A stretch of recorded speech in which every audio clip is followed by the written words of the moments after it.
Au nom d'Allah, le tout miséricordieux, le très miséricordieux. Leçon numéro 2. La foi dans la puissance d'Allah. Dans le hadith sur l'istikhara, le prophète, que la prière d'Allah et son salut soient sur lui, a appris à sa communauté à dire « Ceci nous montre que la puissance fait également partie des attributs d'Allah ».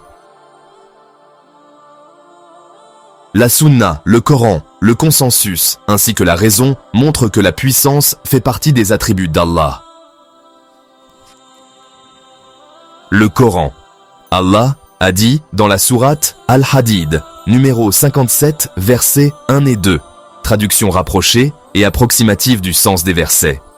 Tout ce qui est dans les cieux et la terre glorifie Allah, et c'est lui le puissant, le sage. À lui appartient la souveraineté des cieux et de la terre. Il fait vivre et il fait mourir, et il est puissant sur toute chose. Le consensus, Cheikh al-Islam ibn Taymiyyah, mort en 728 du calendrier hégirien, a dit « Les musulmans et les gens de toutes les religions sont en consensus sur le fait qu'Allah est puissant sur toute chose. » La raison, comme le Coran, la Sunna et le consensus, la raison montre sans aucune ambiguïté possible qu'Allah est doté de puissance. En effet, tout le monde est d'accord pour dire qu'Allah est le créateur de l'ensemble des créatures. Or, il n'est pas possible pour le créateur de créer les créatures sans qu'il ne soit doté de puissance et de capacité. Allah a dit dans la sourate Talaq, numéro 65, verset 12, traduction rapprochée et approximative du sens du verset, « Allah qui a créé 7 cieux et autant de terres, le commandement descend entre eux.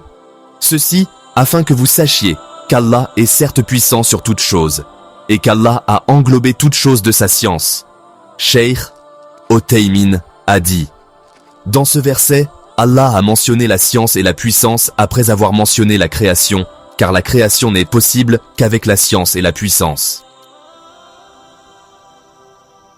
Les différents noms d'Allah relatifs à sa puissance. Dans le Coran, Allah a mentionné 3 de ces noms qui indiquent le fait qu'il possède l'attribut de la puissance.